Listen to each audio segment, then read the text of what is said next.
ପବିତ୍ର ପବିତ୍ର ଧନ୍ୟବାଦ ଦିଏ। ଆଜି ସୁନ୍ଦର ସୁର ଦେଇଛ ତୁମ ଇଚ୍ଛା କଲେ ତୁମ ବାକ୍ୟ ଯିବା ପାଇଁ ଆଜି ତ ବାକ୍ୟ ପଢ଼ି ପ୍ରଭୁ ତା ଉପରେ ବିଶେଷ କରି ଆଶୀର୍ବାଦ କର। ଆମ ସମସ୍ତଙ୍କୁ ପ୍ରସ୍ତୁତ କର। ଅମନୋଯୋଗର ଆତ୍ମଦୂର ସୁସ୍ଥିର ଚିତ୍ତ ପ୍ରଦାନ କର ପ୍ରଭୁ। ଏ ଅଳ୍ପ ସମୟ ଏବେ ସରକାର ସଂସାରର ସମସ୍ତ ଜଞ୍ଜାଳକୁ ମୁକ୍ତ କରି ବାକ୍ୟ ମଧ୍ୟକୁ ଯିବା। ବାକ୍ୟ ମଧ୍ୟ ତୁମେ ଆଜି ଆମ ପାଇଁ କ'ଣ କହୁଛ, କୋଉ ବାକ୍ୟ ଆମ ପାଇଁ ରଖୁଛ, ସେଇ ବାକ୍ୟକୁ ଯେମିତି ଶୁଣିବା, ମନେ ରଖିବା, ହୃଦୟ ରଖି ଜୀବନରେ କାର୍ଯ୍ୟ କରିବା ସାହାଯ୍ୟ କର ପ୍ରଭୁ। ମୋ ଆତ୍ମାକୁ ଚାଲା ପ୍ରଦାନ କର। ପବିତ୍ର ଆତ୍ମା ସହଯୋଗକୁ ସମ୍ପୂର୍ଣ୍ଣ ଭାବେ ଆବୃତ କର। ପ୍ରତ୍ୟେକଙ୍କୁ ତୁମ ଉପସ୍ଥିତି ପ୍ରଦାନ କର। ଯେବେ ତୁମ ଉପସ୍ଥିତିରେ ତୁମ ବାକ୍ୟକୁ ଶୁଣିବୁ, ସେ ବାକ୍ୟକୁ ଗ୍ରହଣ କରିପାରିବୁ, ସେଥିରେ ଆମ ସମସ୍ତଙ୍କୁ ପବିତ୍ର এই গীত ঘোষণা প্রভু সুন্দর বাক্যে আমেন।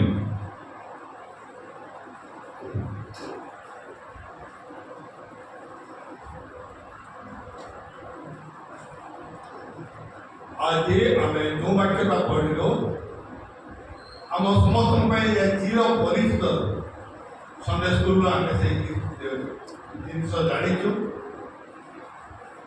ধনী ও লাজার বিষয়ে।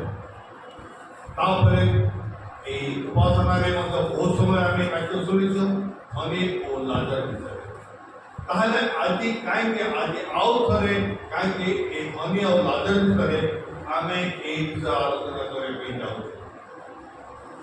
মতে প্রভু যাহা চালনা প্রদান কলে जो वाक्य के मो 10 तो पढ़ी 15 20 थर এই স্কুলটা পড়ছি সন্ডে স্কুলে বহুত পড়েছি নিজে পড়লা তো বহুত পড়েছি ক্যাজুয়ালি পড়েছি কিন্তু তার ভিতরে কোন আছে কাইকি মতে কাম দেলা আর মতে যাহা কাম দেইছি মু যাহা বুঝিছি আজ আপনক ভিতরে শেয়ার করতে মু গোটে ফিলোসফ মানে থিওলজিস্ট নয় বড় বড় প্রচার করিবি কিন্তু মো নিজ এক্সপেরিয়েন্স রে মো যাহা যা জানে जहाँ जहाँ मो पे उपादान मो पे दरकार मु चाहे आम भर से सेयार हो जो करके आम निजक निजे प्रस्तुत करा।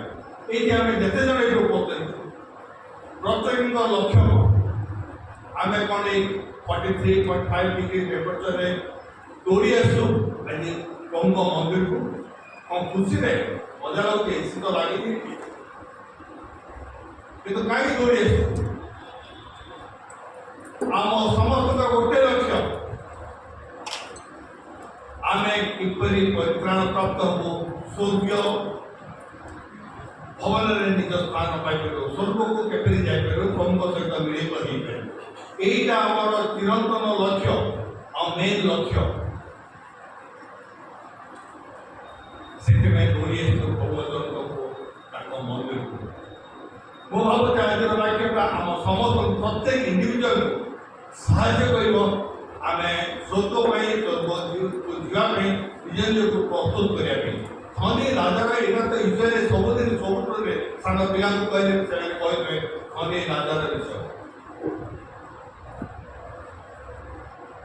ये देखु धनीटा कौन कर नरक को जाऊँ लाजार कौन कर स्वर्ग को जाऊँ ताहले कौन है आम जो भिखारी हाँ ताहले आम स्वर्ग को जा आम देह घा घावड़ा रोग हो गले आम जा स्वर्ग को जा लाजार कौन भिखारी थे स्वर्ग को गला नुहे स्वर्ग को जावाई किसी योग्यता दरकार जहाँ कि लाजार पाखे थिला से योग्यता जो द्वारा कि से स्वर्ग को जाई पारला। आज आम निजक निजे प्रस्तुत करा लाजार पाखे जो स्वर्गीय गुण था जो स्वर्गीय योग्यता था जहाँ द्वारा कि से स्वर्ग को जापारा आम विषय से जिनसा डेभलप करने निजे निजे प्रस्तुत करा से जिन आम जीवन में जो द्वारा कि आम स्वर्ग को जापर बहुत समय बहुत जन भावती धनी लोक मैंने स्वर्ग जीवे कहीं बाइबल लिखा है धनी लोक स्वर्ग जाए शीघ्र दे उत्तर प्रवेश करा सहज किंतु धनी लोक कष्ट स्वर्ग जीव स्वर्ग को जीवन बोली कहेनि कष्ट जीव असंभव नुहे संभव किंतु बाइबल आम देखा अब्राहम से बहुत धनी लोक थे दाऊद से बहुत धनी थे हाराम जोसेफ से भी बहुत धनी थे दानियल से भी धनी थे सत सेनापति कर्णेलिय एମାନେ ସମସ୍ତେ ଧନୀ ଲୋକ ଥିଲେ। ଏମାନେ ସ୍ୱର୍ଗ ଯାଇପାରିଲେ କାହିଁକି? ତାଙ୍କ ପାଖରେ ସେ ସ୍ୱର୍ଗୀୟ ଗୁଣ ଥିଲା। ସେଥିପାଇଁ ଆମେ କେବେ ଭାବିବାନି ଗରିବ ଲୋକ ଖାଲି ସ୍ୱର୍ଗକୁ ଯିବ ଆଉ ଧନୀ ଲୋକ ସେ ସ୍ୱର୍ଗ ଯିବନି। ଏଇଠି ଦେଖୁଛୁ ଲାଜର ବିଷୟରେ। ଲାଜର ଗୋଟେ ଭିକାରୀ ଥିଲା। ସେ କ'ଣ କରୁଥିଲା? ଧନୀ ଲୋକର ପାଠ ପାଖରେ ପଢ଼ିଥିଲା। ଯଦି ଆମେ ଦେଖିବା 20 ପଦରେ, କିନ୍ତୁ ତାହାର ଫାଟକ ପାଖକୁ ଲାଜର ବୋଲି ଜଣେ ଭିକାରୀ ପଡ଼ି ରହିଥିଲା ଜାଗାରେ ସେଠି ଦୁଇଟା ଚିହ୍ନ ଦିଆହେଇଛି। ମୂଳ ଭାଷାରେ ସେଟା ରଖାଯାଇଥିଲା। ସେ ପଡ଼ିନଥିଲା। ତାକୁ ସବୁଦିନ କ'ଣ ହେଉଥିଲା? ଉଠେଇକି ଆଣିକି ତା ଫାଟକ ପାଖେ ଲୋକମାନେ ରଖିଦେଉଥିଲେ। କାହିଁ? ଲାଜର ଏକଦମ ଦୁର୍ବଳ ଥିଲା। ଦେହରେ ଘାଅ ଭର୍ତ୍ତି, ଖାଇବାକୁ ପାଉନି।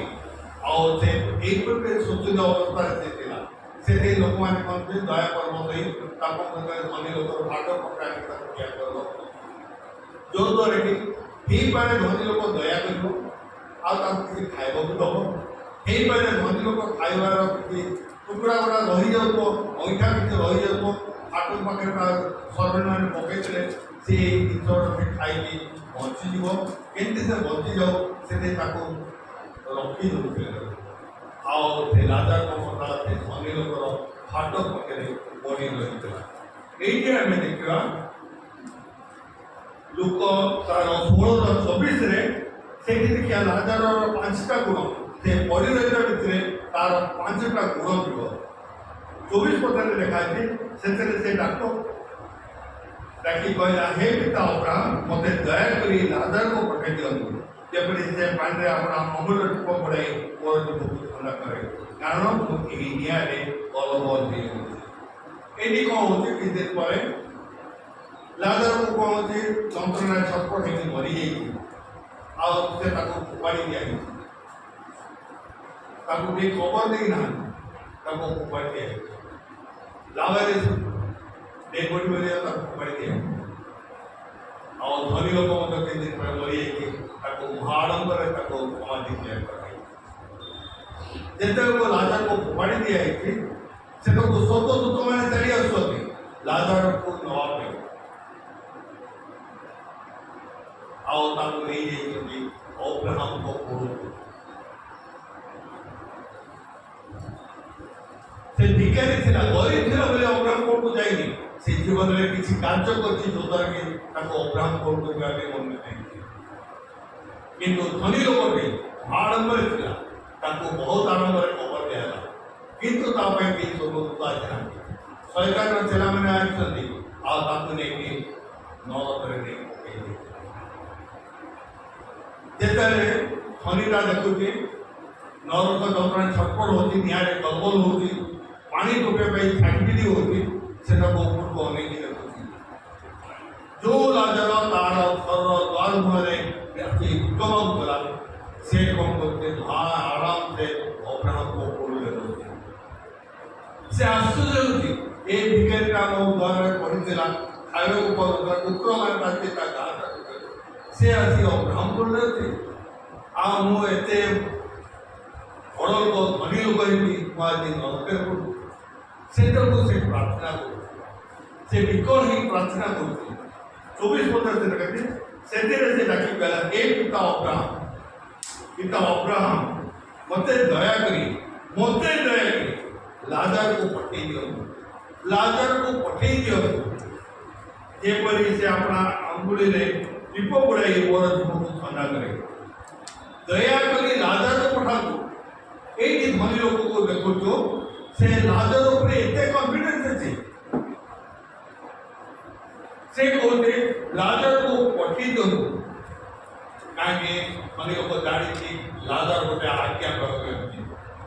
ସେ ଆଜ୍ଞା ଶୁଣେ, ଯାହା ଉପରେ ସେ ସମ୍ପୂର୍ଣ୍ଣ ଭାବରେ ନ୍ୟାୟ କରିପାରୁଛି। ସେ କହୁଛି, ପ୍ରଭୁ ଆଉ କାହାକୁ ଆଉ କାହାକୁ ପଠାଉନି। ଯେ କହିଥାନ୍ତା ଯେ ତୁମେ ନା ମଉସାଙ୍କୁ ପଠେଇ ଦିଅ। ମଉସା ଯାହା ବି କରିଥିଲେ, ଫାରୋର ଅବସ୍ଥା ଖରାପ କରିଦେଇଥିଲେ, ତାକୁ ପଠେଇ ଦିଅ। ସେ ଆସି ମୋତେ ପାଣି ଦେବେ। ହେଲେ ଏଲିୟାକୁ କୁହ ନହେଲେ ଗାବ୍ରିଏଲକୁ କୁହ, ନହେଲେ ଆଉ ଯୋଉମାନେ ଅଛନ୍ତି ସେମାନଙ୍କୁ ପଠାଅ। କିନ୍ତୁ ସେ କହୁଛି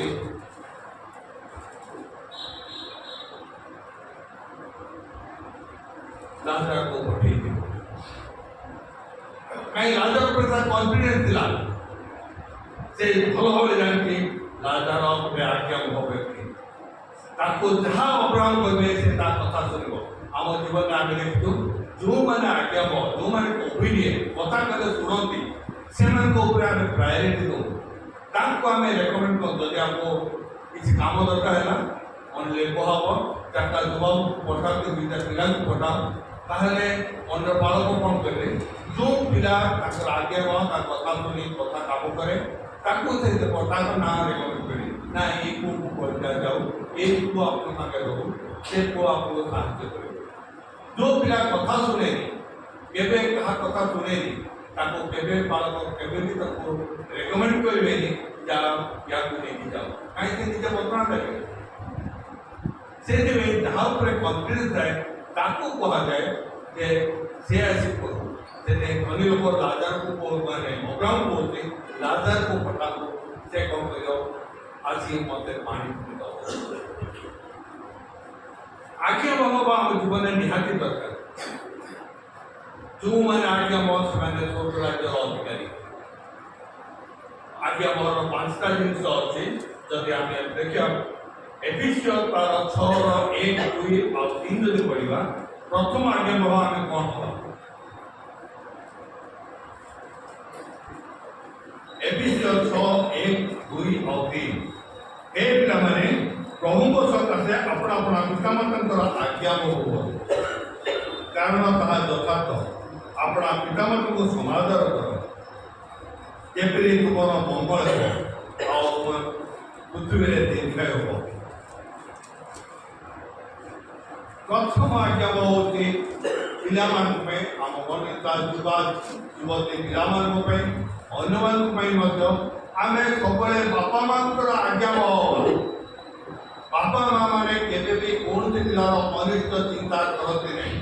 ସେମାନେ ଯେଉଁ ବିଷୟ ଉପଦେଶ ଦିଅନ୍ତି, ଯେଉଁ ଆଜ୍ଞା କରନ୍ତି, ନିଶ୍ଚୟ ପ୍ରତ୍ୟେକ ପିଲା ଜୀବନରେ କିଛି ନା କିଛି ଉତ୍ତମ କାର୍ଯ୍ୟ କରିବ। ସେଥିପାଇଁ ପିତାମାତାଙ୍କ ଆଜ୍ଞାବହ ହେବ। ପିଲାମାନେ ଆଜିକାଲି କ'ଣ ହେଉଛନ୍ତି?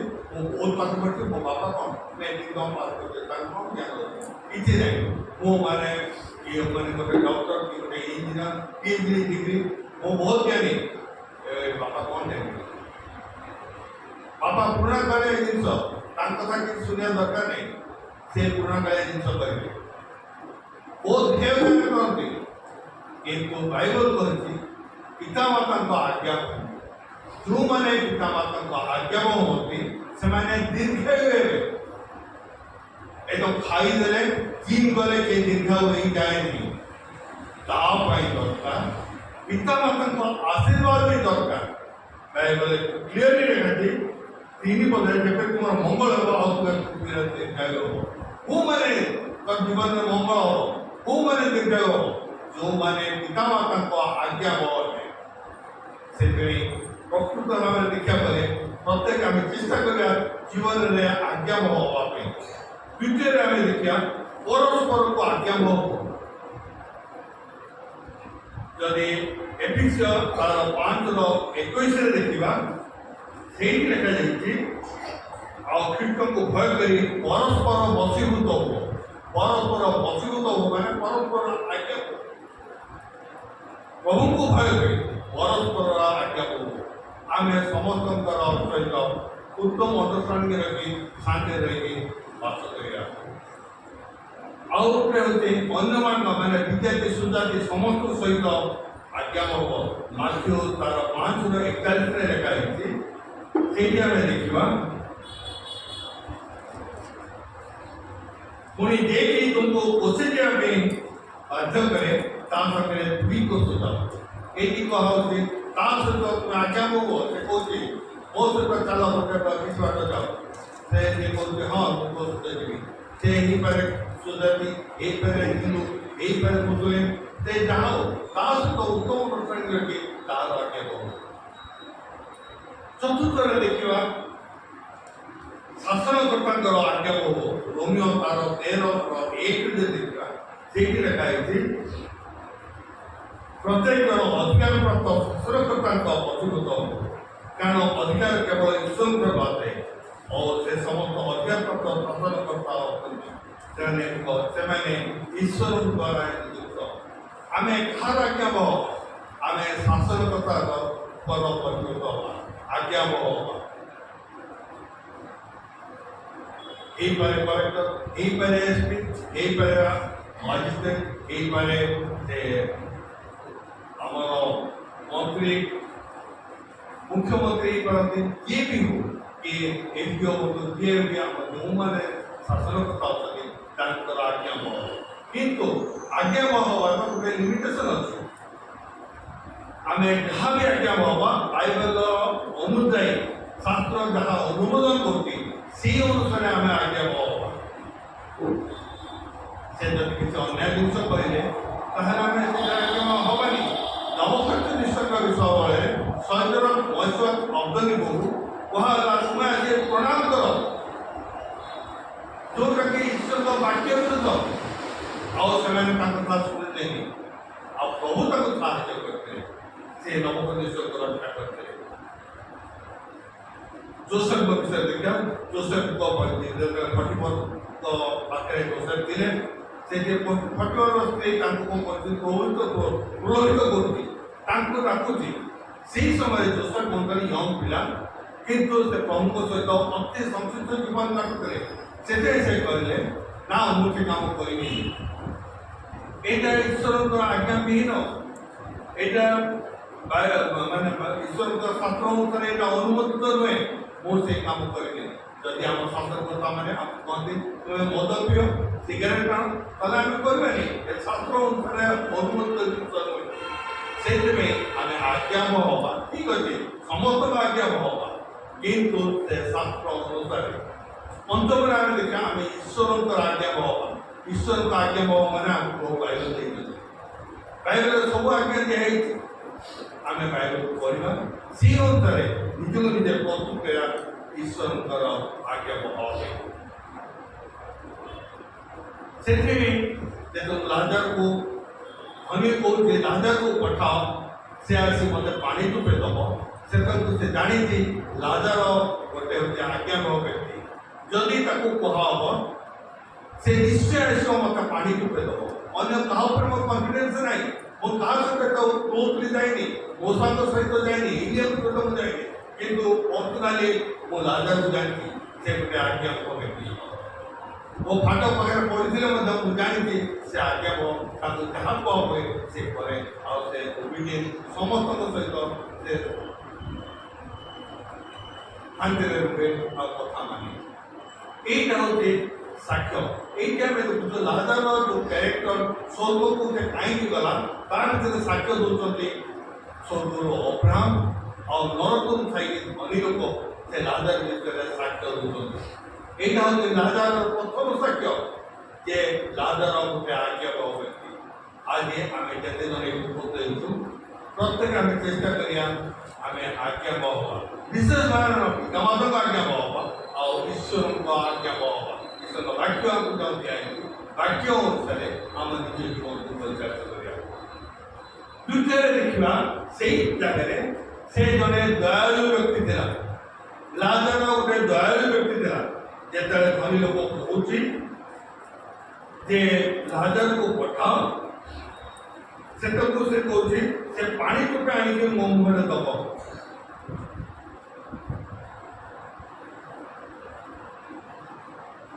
ଯେଉଁ ଲୋକକୁ ସେ ଜୀବନରେ ପାଣି ଟୋପେ ଦେଇନି, ଖାଇବା ଟିକେ ଦେଇନି, କିଛି କରେନି, ସେଇ ଲୋକ ଉପରେ ତାର ଏତେ କନଫିଡେନ୍ସ କେମିତି ଯେ ଲାଜାର ଦୟା କରିକି ମୋ ପାଖକୁ ପାଣି ଟିକେ ଆଣିବ।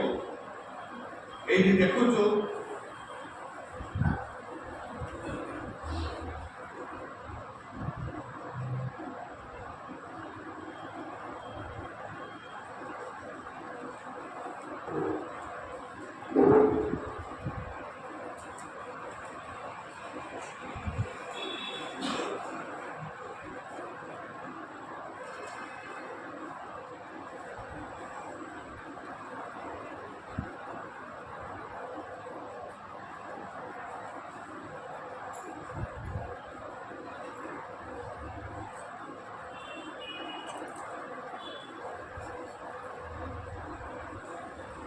ସେଥିରେ ସେ କହିଲା ଯେ ପିତା ଅବ୍ରାହମ ମୋତେ ଦୟାକରି ଲାଜରକୁ ପଠାଇ ଦିଅନ୍ତୁ। 24 ପଦରେ ମୋତେ ଦୟାକରି ଲାଜର ପଠାନ୍ତୁ।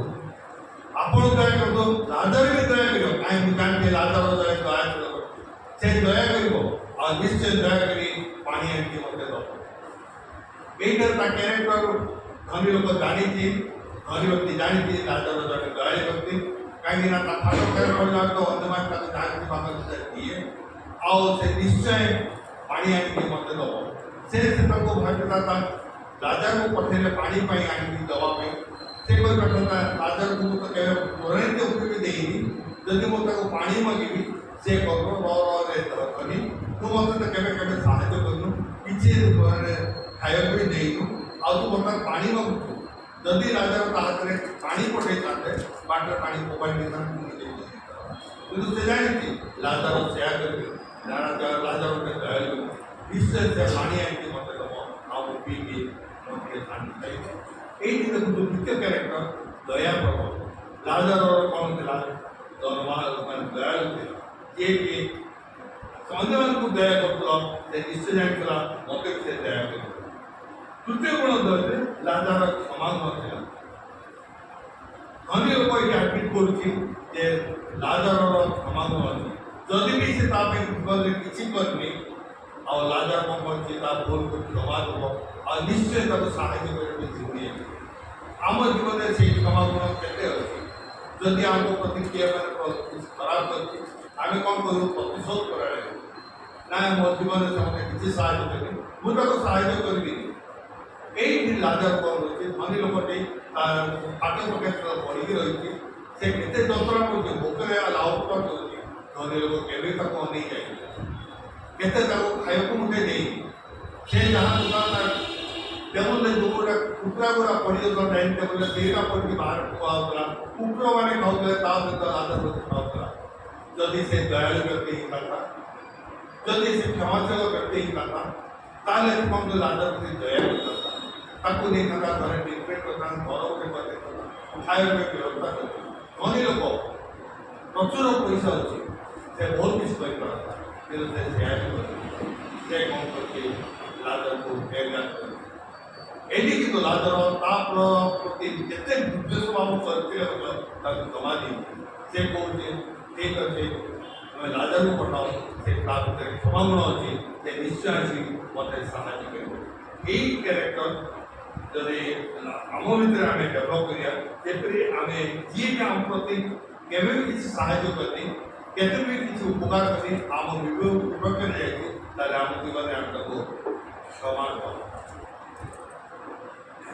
এই যে আমি ক্ষমা দেবো তা ପାଇଁ ଧନ ଦରକାର ନାହିଁ, ମନୋବୃତ୍ତି ଦରକାର। ଧନୀ ଲୋକ ଖାଲି କ୍ଷମା ଦେବ ଆଉ ଭିକାରୀ ସେ କ୍ଷମା ଦେବନି। ଦୟା ପାଇଁ ଧନ ଦରକାର ନାହିଁ, ତାହା ହେଉଛି ମନୋବୃତ୍ତି ଦରକାର। ଯଦି ଆମେ ଦ୍ୱିତୀୟ କରନ୍ଥୀୟ 8:1 ଆଉ 2 ଯଦି ଦେଖିବା ସେଇଠି ହେ ଭାଇମାନେ ମାକେଡୋନିଆର ମଣ୍ଡଳୀ ସମ୍ବନ୍ଧରେ ଈଶ୍ୱର ଦତ୍ତ ଯେଉଁ ଅନୁଗ୍ରହ ପ୍ରକାଶିତ ହୋଇଛି ତାହା ଆମେ ତୁମମାନଙ୍କୁ ଜଣାଉଛୁ। ସେମାନେ ମହାକ୍ଲେଶ ପରୀକ୍ଷା ପଡ଼ିଲେ ସେମାନେ ମହାନନ୍ଦ ଭୀଷଣ ଦରିଦ୍ରତା ମଧ୍ୟ ସୁଦ୍ଧା ପ୍ରଚୁର ଭାବେ ପଶ୍ଚିମ ବଦାନତା ଉତ୍ପନ୍ନ କରିଅଛି। ମାକେଡୋନିଆର ମଣ୍ଡଳୀର ଲୋକମାନେ ଅତି ଗରିବ ଥିଲେ, ସେମାନେ ଏକଦମ ଦୟନୀୟ ଅବସ୍ଥାରେ ଥିଲେ, କିନ୍ତୁ ତାଙ୍କ ଭିତରେ ମନୋବୃତ୍ତି ଥିଲା, ପ୍ରବୃତ୍ତି ଥିଲା ଦୟା କରିବାର। ସେଥିପାଇଁ ଦୟା ଭାବଟା ହେଉଛି କୌଣସି ପ୍ରକାର ଆମେ ଧନୀ କି ଗରିବ କିଛି ନୁହେଁ, କିନ୍ତୁ ଆମ ଭିତରେ ଅନୁଭୂତି ହେବା ଦରକାର। ଆମେ ଯେପରି ଅନ୍ୟକୁ ସାହାଯ୍ୟ କରିପାରିବା। ଯଦି ଆମେ ଦେଖିବା ସାହିପତ୍ର ବିବାହ ଭିତରେ ସେଟାକୁ ଏରିଆ ଯାଉଛନ୍ତି, ସାହିପତ୍ର ଡାକ୍ତରମାନେ ଯାଇ ପହଞ୍ଚିକି ସେଠି ସବୁ ଦେଖୁଛନ୍ତି। ଯଦି ଆମେ ଦେଖିବା ପ୍ରଥମ ରାଜା ଭଳି ତାର 17:10 ଏଇଠି ସୁନ୍ଦର ଦେଖାଛି।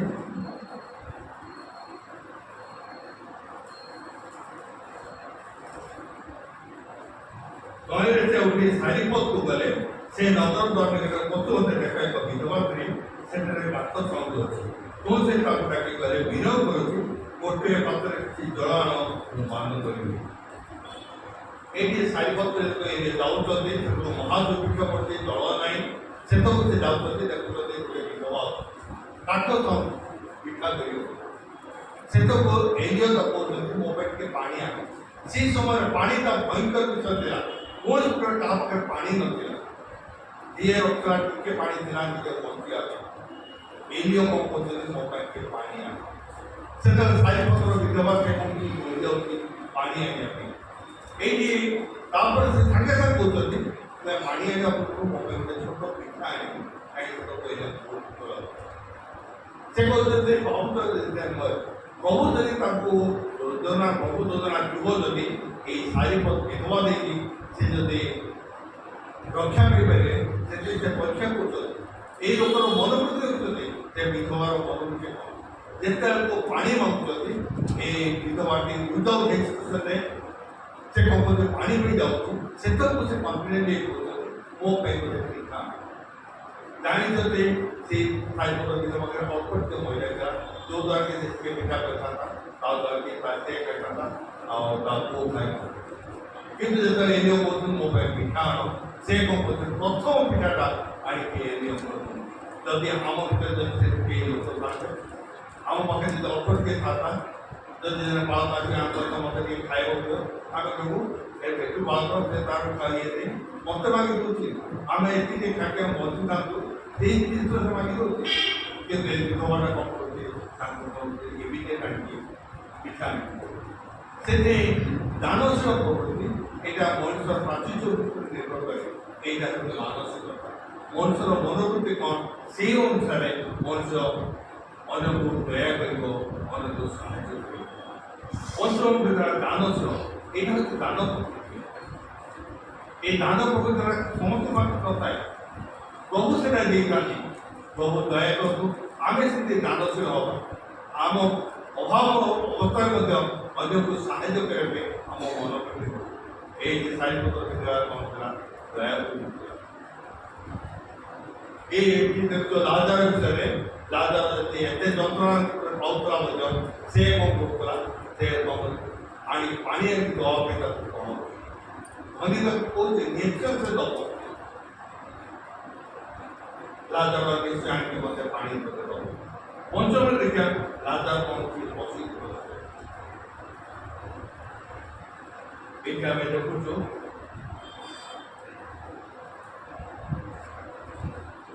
24 पदर से कहते से कल हे पिता अब्राहम मते दयाकरी लाजार को पट्टी दियंतु धनी लोक जानी थी लाजार पत्रुडी अछि अब्राहम पत्रुडी अब्राहम को वस्तुता इसे रही जदि आमे जानछु पृथ्वी रे आमे जे प्रिय होई स्वर्ग रे जे प्रिय होई मनुष्य आराम से विचरण कर पाए जदि लोग वचन को वचन कर वचन कहि दे एई कोन लाजार कोन जे अब्राहम को तक कोले रे बसि और धनी लोग देखती जब लाजार अब्राहम को कोले से जानते हैं कि लीडर थे अब्राहम को लाजार बसि और से कौन बोलते लाजार अब्राहम को बसि आउ से पशुभूत होइबले ताकू कहते लाजार को पठांतु से केंदी टाकी पेट करता लाजार तू आके मत पानी को दे तू तो मो गेट पाखे पडुतलु मत तो आके दुख मागुतलु ओइठा गुरा खाउतलु तू आके मत के पानी दे किंतु से शेयर कोनी से जान जे ता पपुले होतते अब्राहम को अंडर से अछि और अब्राहम को पशुभूत से अछि से के डाक्टर परमिशन मागुची हे पिता अब्राहम लाजार को पठा एई देखो जो लाजार को पशुभूत आमे जीवन रे आमे भी कम करिया आमे पशुभूत हवा पे चेष्टा करिया जो माने पशुभूत होते से माने जीवन रे आशीर्वाद जदि आमे जोसम को देखबा से मोसंको पाखरे 40 वर्ष तक सहित रहिते ताको सेवा करते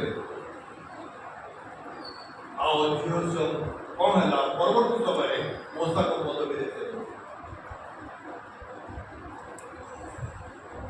एलिशा को विषय देखा एलिशा को मोते एलियो को पथरे गोड़े गोड़े रोकले एलियो को सब काम से कर दोते तांकर पशु करते एलिशा एलियो को पशु करे सेति पई एलिशा को एलियो को लीडर के आशीर्वाद पाए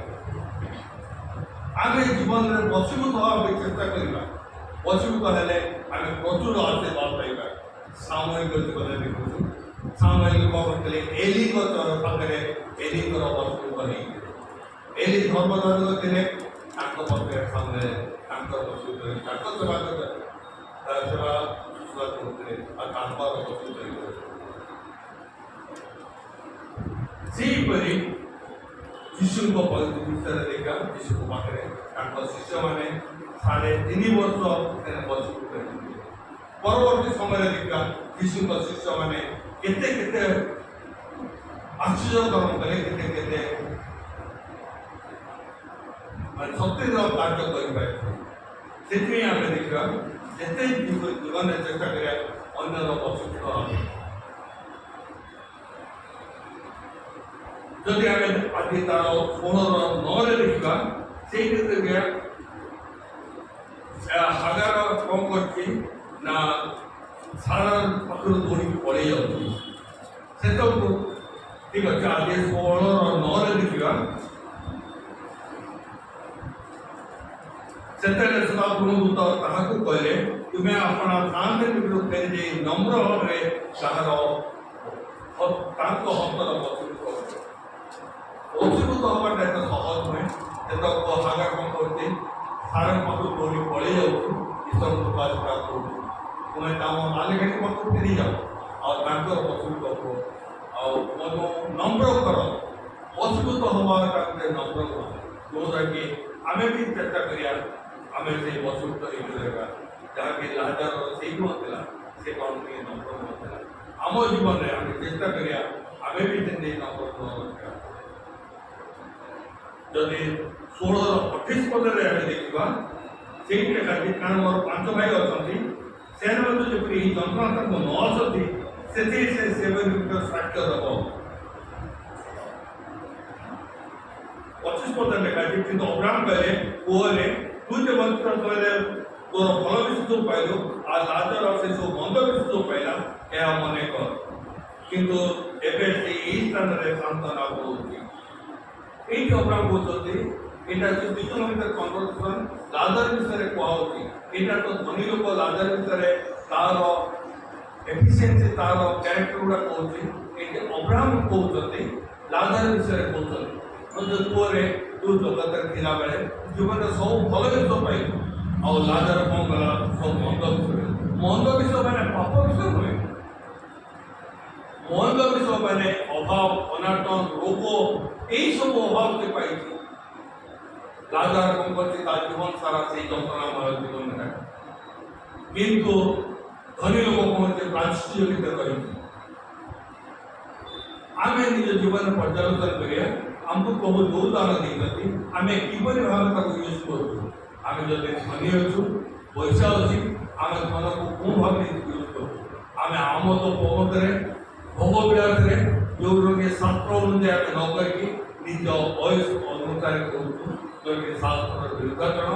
ଆମେ ଯଦି ସେୟା କରିବା ତାହେଲେ ଧନୀ ଲୋକର ପଥ ଅନୁସରଣ କରି କିନ୍ତୁ ଏଇ ଲାଜାର କ'ଣ କରୁଛି ସେ ଅଭାବରେ ଅଛି ଖାଇବାକୁ ପାଉନି ପିଇବାକୁ ପାଉନି ଏଇ ଅବସ୍ଥାରେ ଅଛି। ସେ କହୁଛି ଆହୁରି ନିଜକୁ ମାନେ କଷ୍ଟରେ ରଖୁଛି। ହେଇପାରେ ତା ପାଖରେ କିଛି ପଇସା ଥିବ ସାଙ୍ଗମାନେ କହୁଥିବେ ଆରେ ଚାଲ ଟିକେ ଅଜେଇ ଆଣିବା ଆର ଟିକେ ମଦ ପିଇଦେବା ଆର ଟିକେ ଖଇନି ଖାଇଦେବା। ମୁଁ ଜାଣିଛି ଧନୀ ଲୋକ ଗରିବ ଲୋକମାନେ ଭିକାରୀ ଲୋକମାନେ ସେମାନେ ବେଶୀ ନିଶା ସେବନ କରିବେ। ସେମାନେ ବହୁତ ନିଶା ନିଅନ୍ତି। ବହୁତ ସମୟରେ ମୁଁ ଦେଖିଥିବ ଆମ ଘର ପାଖରେ এই ପୋଖରୀ ପାଖରେ ଯେଉଁ ପିଲାଗୁଡ଼ା ଥାନ୍ତି ଏଠି ପିଲାଗୁଡ଼ା ଲାଭାରିସ୍ ପିଲାମାନେ ସେମାନେ ଆସିକି ଇଆଡ଼େ ସିଆଡ଼େ ବୁଲୁଥାନ୍ତି। ଦିନେ ଗୋଟେ ଛୁଆ ଆସି ମୋତେ କହିଲା ବାବୁ ମୋତେ 10 ଟଙ୍କା ଦିଅ। ମୁଁ କହିଲି କ'ଣ ହେଲାନି 10 ଟଙ୍କା କାହିଁ ମାଗୁଛୁ? ନା ମୁଁ 2 ଦିନ ହେଲା ଖାଇନି। ମୁଁ କହିଲି ଠିକ୍ ଅଛି ତୁ ଖାଇଲୁ ଯଦି ତାହେଲେ ମୁଁ ତ ଜଳଖିଆ କହିଦେବି। କହିଲା ନାଇଁ ମୁଁ ଜଳଖିଆ ଖାଇବିନି ମୋତେ 10 ଟଙ୍କା ଦିଅ। 10 ଟଙ୍କା ଦେଇ ତୁ କ'ଣ କହିଲୁ? ତୁ ଖାଇଲୁ 2 ଦିନ ଭୋକ ଲାଗୁଛି ତୁ ନେ। ଦେଖଲା ନାଇଁ ମୁଁ ମାନେ ପଇସା ମୋତେ ଦରକାର ମୋ ଜଳଖିଆ ଦରକାର କାହିଁକି ନା ତାର ଦରକାର 10 ଟଙ୍କା ନେଲେ ଡେନରାଇଟ୍ ମିଳିବ। ପଦା ଭିତରେ ଡେନରାଇଟ୍ ମିଳିବ ପାଟି ଭିତରେ ଦେବ, ନାକ ଭିତରେ ଦେବ, ଟାଣିବ, ଉତ୍ସାହିତ ଅଞ୍ଚଳରେ ତାପରେ ତାକୁ ନିଶା ହେଇଯିବ। ସେ ତାକୁ ନିଶ୍ଚୟ ମାତ୍ର ଥଣ୍ଡା ହଉ ତାକୁ ଆଉ କିଛି କାଟିବ, ବହୁତ ମସ୍ତି ଲାଗିବ। ବହୁତ ସମୟ ଦେଖିଛି ସେମାନେ ମଣିପାଲରେ ଗଲାବେଳକୁ ସେମାନେ ଦୋକାନର ପିଣ୍ଡାରେ ପଡ଼ିକି ରହିଥାନ୍ତି। ସେମାନେ ନିଶା ନେଇଯାଇଥାନ୍ତି, ମଦେଇ ଟାଣି ଦେଇଥାନ୍ତି, ଡେନ୍ ଟାଇପ୍ର ନିଶା ନେଇଯିବେ, ଆଉ ସେମାନେ ଆରାମସେ ଶୋଇଯିବେ। ଭିକାରୀ ମାନେ ବହୁତ ନିଶା ସେବନ କରନ୍ତି। ଲାଜରକୁ ମଧ୍ୟ ତା ସାଙ୍ଗମାନେ ବହୁତ ପ୍ରଭାବିତ କରିଥିବେ। ଟିକେ ନିଶା ନେଇଯା, ତୋ ଦେହରେ ଯୋଉ ଘା ହେଇଛି, ଖଣ୍ଡିଆ ହେଇଛି, ତୁଜ ରକ୍ତ ହଉଛି, କୁକୁରମାନେ ସେ ଚାଟୁଛନ୍ତି, ସେଗୁଡ଼ା ତ ରିଲାକ୍ସ ହେଇଯିବ। ବହୁତ ସମୟ ଦେଖିବେ ମୋ ଡ୍ରାଇଭରଟାକୁ, ମୁଁ କହିଲି ତୁ କାହିଁକି ପିଉଛୁ? ନା ଆଜ୍ଞା, ମଦ ପିଇଦେଲା ମାନେ ମୋ ଦେହ ତ ଯୋଉ ଡ୍ରାଇଭିଂ କରି ଦେହ ଦରଜ ଚାଲିଲେ କେବେ ବି ନୁହେଁ, ଦରଜ କେବେ ବି ମଦ ପିଇଦେଲେ ଯାଏନି। ସେ କ'ଣ ହୁଏ, ମଦ ପିଇଦେଲା ପରେ ସେ ଶୋଇ ପଡ଼େ, ବଡ଼ିଟା ରେଷ୍ଟ ପାଇଗଲେ, ବଡ଼ି ରେଷ୍ଟ ପାଇଲେ ନିହାତି ଦରଜ ଚାଲିବ। କିନ୍ତୁ ତାଙ୍କ ମୁଣ୍ଡରେ ହେଇଛି ଆମେ ଯଦି ମଦ ପିଇଦେବୁ ତାହେଲେ ଆମ ଦେହରୁ ଦରଜଟା ଚାଲିଯିବ ଆଉ ଆମେ ଶାନ୍ତିରେ ରହିବୁ। এইটা ଗୋଟେ ବାହାନା। ଲାଜାର ପାଖରେ କିନ୍ତୁ ବହୁତ କିଛି ଥିଲା। ସାଙ୍ଗମାନେ କହିବେ, ଆରେ ଲାଜାର ତୁ ଟିକେ ନେଇଯା, ମତେ ଟିକେ ଟାଣିଦେ, ମତେ ଟିକେ ପିଇଦେ, ଟେଣ୍ଟେ ଟିକେ ନେଇଯା, ଦେଖିବୁ ତୋ ଖଣ୍ଡିଆ ଖଣ୍ଡିଆର ଦାନ୍ତ ଦର୍ଶନା ସବୁ ପଳେଇବ, ବହୁତ ମଜା ଲାଗିବ। କିନ୍ତୁ ଲାଜାର ସେୟା କରେ, ସେ ଶାସ୍ତ୍ରକୁ ପଢୁଛି, ଶାସ୍ତ୍ର ଅନୁସାରେ ଚାଲୁଛି, ସେ କେବେ ଶାସ୍ତ୍ର ବିରୁଦ୍ଧରେ ଯାଇନି। ସେ ତା ନିଜ ଜୀବନକୁ ଠିକ ପବିତ୍ର ଭାବରେ କରୁଛି। ଯୋଉଟାରେ ଜୀବନରେ ଦରକାର ସେଇ ଜିନିଷ ଗୁଡ଼ା ସେ କରୁଛି, ତାପରେ ପଇସା ନଥିଲା, ସେ ନିଶା ଦ୍ରବ୍ୟ କରିପାରିନଥାନ୍ତା। ସେଠି ଅବ୍ରାହ୍ମ କହୁଛନ୍ତି ଜୀବନରେ ତୁ ଯାହା ପାଇଲ ସେ ଆମକୁ ପ୍ରମୋଦ କଲୁ, ଲାଜାରକୁ କଷ୍ଟ ପାଇଲା, ସେ ନିଜ ଜୀବନକୁ କଷ୍ଟ ଦେଇଛି, ସେ ନିଜର ମଜା କରିନି, ପ୍ରଭୁଙ୍କ ପାଇଁ ସେ ସବୁ କଷ୍ଟ ସହିଛି। କହୁଛି ଏଇଟା ଖରାପ, ପ୍ରଭୁଙ୍କ ବିରୁଦ୍ଧରେ ଏଇଟା ଖରାପ, ମୁଁ ଏଇ କାମ କରିବିନି। ଲାଜାର ସେଇ କାମ କରିନି, ଯୋଉଟାରେ କି ବିଶ୍ୱ ସେ ହୋଇଗଲା। ଏଇ ଧନୀ ଲୋକ କ'ଣ କରିଛି, ଜୀବନରେ ଭୋଗ ବିଳାସରେ ଯାହାକି ଈଶ୍ୱରଙ୍କ ବିରୁଦ୍ଧର କାମ ସେଇ କାର୍ଯ୍ୟ କରିଛି।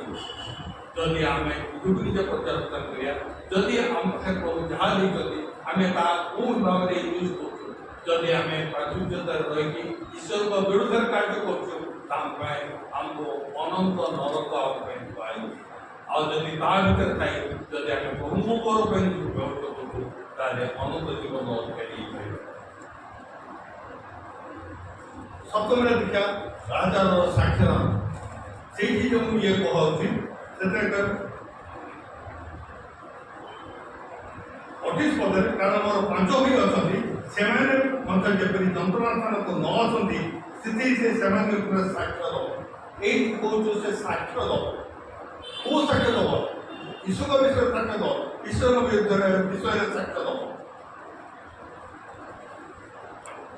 ଯେତେବେଳେ ସେ କହୁଛି ମୋ 5 ଭାଇ ଅଛନ୍ତି ଜଗତରେ, ତାଙ୍କ ପାଖକୁ ପଠାଅ। ସେ ଜାଣିଛେ, ଅନ୍ୟ ଲୋକ ଜାଣିଛି ମୋ 5 ଭାଇଙ୍କ ଡାଇରେକ୍ଟ ଟିକେ ନେଇଯାଇଛି ନରକକୁ, ସେମାନେ ନିଶ୍ଚୟ ଏହାପରେ ମରିଗଲେ ନରକକୁ ଆସି ପହଞ୍ଚେ। ସେଥିପାଇଁ ସେ ଅବ୍ରାହ୍ମକୁ ଅନୁରୋଧ କରୁଛି, ରାଜାକୁ ପଠେଇ ଦିଅନ୍ତୁ ଜଗତକୁ, ମୋ ଭାଇମାନଙ୍କ ପାଖକୁ ପଠାନ୍ତୁ, ସେ ଯାଇକି ସାକ୍ଷ୍ୟ ଦେବ।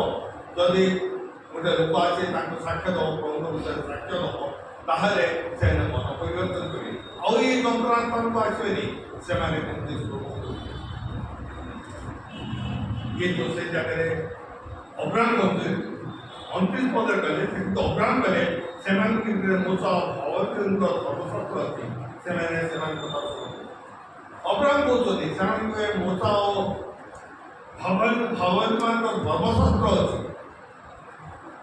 ଯଦି ଆମେ ବାଇବଲ ଆମ ପାଖରେ ଅଛି, ଆମେ ଯଦି ତାହା ପଢ଼ିବା, ଆମେ ଯଦି ତାହା ପାଳନ କରିବା, ଆମେ ତାହେଲେ ନିଶ୍ଚୟ ସବୁ ନିଶ୍ଚୟ এই ଲାଜାର ସେ କୌଣସି ଧର୍ମଶାସ୍ତ୍ର ଅଧ୍ୟୟନ କରୁଥିଲା, ମୂଷା ଆଉ ବ୍ୟବସ୍ଥାପକ ସେ ପାଠ କରୁଥିଲା, ସେ ଧର୍ମଶାସ୍ତ୍ର ପଢ଼ୁଥିଲା, ଯେଉଁଟାକି ସେ ଅନୁସାରେ ଜୀବନ କାଟୁଥିଲା ଆଉ ସେ ସେଥି ଅବ୍ରାହ୍ମ କହୁଛନ୍ତି ତୋ ଭାଇମାନଙ୍କ ପାଖରେ ମୂଷା ଆଉ ଭଗବାନଙ୍କ ଧର୍ମଶାସ୍ତ୍ର ଅଛି। ଆଜି ଆମ ଘରେ ସମସ୍ତଙ୍କ ଘରେ ଧର୍ମଶାସ୍ତ୍ର ଅଛି, ପ୍ରତ୍ୟେକ ଘରେ ବାଇବଲ ଅଛି।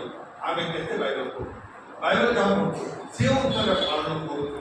ଯଦି ଆମେ ବାଇବଲ ପଢ଼ୁଛୁ ସେ ଅନୁସାରେ ପାଳନ କରୁଛୁ, ଆମ ପାଇଁ କିଛି ଅସୁବିଧା ନାହିଁ, ନିଶ୍ଚୟ ଆମେ ସ୍ୱର୍ଗକୁ ଯିବା।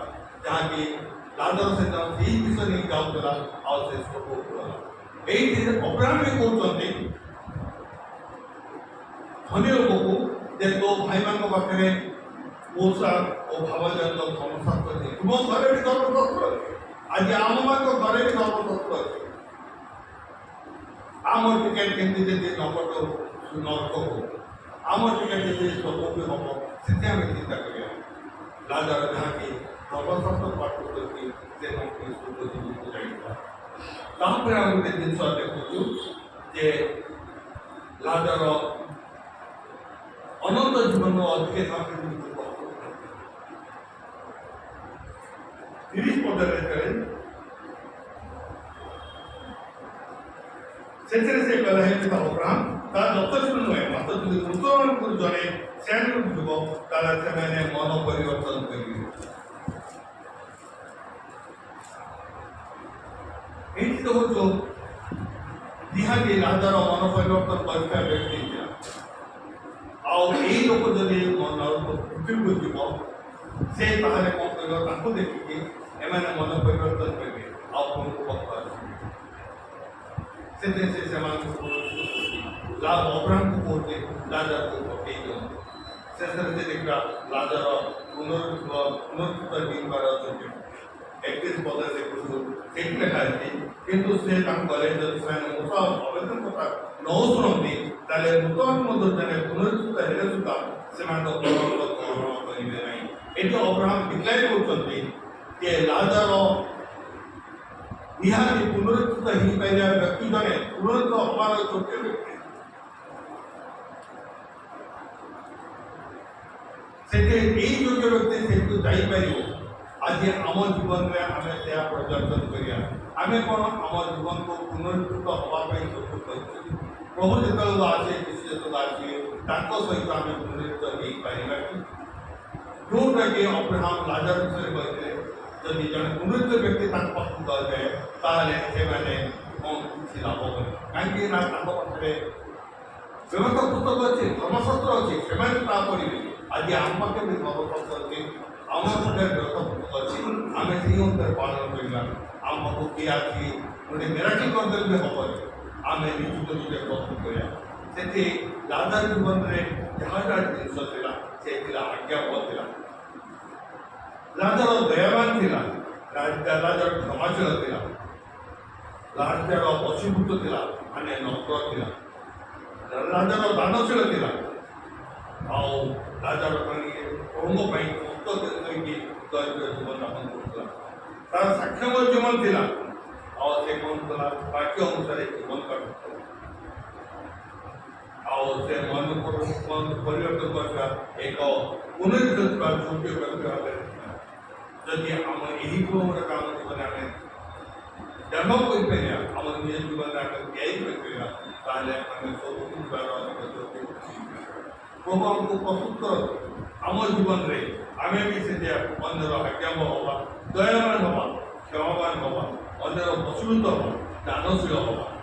ଆଉ ପ୍ରଭୁଙ୍କ ପାଇଁ ଆମେ ଜୀବନର ପ୍ରାଚୁର୍ଯ୍ୟ ଭିତରେ ନ ଯାଇକି ପ୍ରଭୁଙ୍କ ପାଇଁ ଜୀବନ କାଟିବା ଆଉ ତାଙ୍କ ସାକ୍ଷ୍ୟ ଜୀବନ ପ୍ରଭୁ ଆମ ପାଇଁ ଉତ୍ସାହିତ ହେଲେ, ଜୀବନ ଦେଲେ ଆଉ ପୁନରୁଦ୍ଧିତ ହେଲେ, ଏହି ସାକ୍ଷ୍ୟ ଆମେ ଗ୍ରହଣ କରିବା।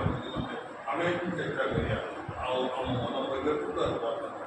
ଖାଲି ବାଇବଲ ପଢ଼ିଦେଲେ, ବଡ଼ ବଡ଼ ଟିଚିଂ କରିଦେଲେ ହେବନି ଯଦି ଆମ ଜୀବନର ମନ ପରିବର୍ତ୍ତନ ହେଇନି। ଥିଓଲୋଜିକାଲି ରେଭରେଣ୍ଡ ହେଇଗଲେ ବି କିଛି ଲାଭ ହେବନି ଯଦି ଆମେ ମନ ପରିବର୍ତ୍ତନ ହେଇନି। ଯଦି ବଡ଼ ବଡ଼ ସମ୍ମାନ ଦେଲେ ବି କିଛି ଲାଭ ନାହିଁ ଯଦି ଆମେ ମନ ପରିବର୍ତ୍ତନ ହେଇନି। ଚେଷ୍ଟା କରିବା ଆମ ଜୀବନରେ ଆମେ ମନ ପରିବର୍ତ୍ତିତ ହୋଇଥିବା ବ୍ୟକ୍ତି ଗୋଟେ ହେବା, ଯଦ୍ୱାରା କି ଆମେ ପ୍ରଭୁଙ୍କର ଜୀବନ ଅନନ୍ତ ଜୀବନ ଅଧିକାରୀ ହେବା ଆଉ ବାକ୍ୟ ଅନୁସାରେ ଆମେ ଜୀବନ କରିବା। ଆମ ଜୀବନରେ ଏମିତି ଭାବରେ କରିବା ଆମେ ପୁନରୁଦ୍ଧିତ ହେବା ପାଇଁ ଯୋଗ୍ୟ ବ୍ୟକ୍ତି ହେଇପାରିବା। ଆଉ ପ୍ରଭୁଙ୍କ ଉଚ୍ଚ ଆଗମନ ହେବ, ସେଟା ତାଙ୍କ ସହିତ ଆମେ ଉନ୍ନତି କରି ସବୁକୁ ପ୍ରଭୁଟି ଅପକାର ଆଶୀର୍ବାଦ କରନ୍ତୁ। ପବିତ୍ର ପ୍ରେମ ପ୍ରଭୁ ପବିତ୍ରଙ୍କୁ ଧନ୍ୟବାଦ ଦିଏ। ଆଜି ବାକ୍ୟ ମଧ୍ୟରେ ଆମେ ପ୍ରଭୁ ଦୟାକର ଆମେ ଯେମିତି ଲାଜର ଭଳି ଆମ ଜୀବନରେ ଏହି ସାକ୍ଷ୍ୟମୟ ଜୀବନ କାଟିପାରିବୁ। प्रभू आम जीवन धन जाए आम गरीब होगी दादर भाया रोगाक्रांत प्रभु देखते से प्रभु दादर आम जीवन दियो जेपरी आम दयावान हवा क्षमाशील पाइबा आउ अन्यर बापांकर अन्य पशुभूत हो नम्रशील जीवन काटिपर आउ दानशील हो पाइबा आउ प्रभु मो मुक्त पार आउ साक्षात जीवन पाइबा आउ वाक्य अनुसार जीवन काटिया आउ मन परिवर्तन कर नेतृत्व रहा योग्य व्यक्ति हो पारिया प्रभु आम यही अर्थवाक्य प्रत्येक आमको निजक समर्पण प्रस्तुत आम योग्य अर्थ करिया और से अनंत जीवन अधिक नहीं पारिया तो आम जीवन अल्टिमेट गोल होची से पुनरुत्थित हवा कुमारी सहित से स्वर्ग पद स्थान हुए आम प्रत्येक प्रस्तुत कर अनंत जीवन को अधिक नहीं पाइबा ये जगत प्रस्तुत करिया और प्रभु स्वर्ग प्रभु आगे जितने प्रत्येक बार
सदा संपद है।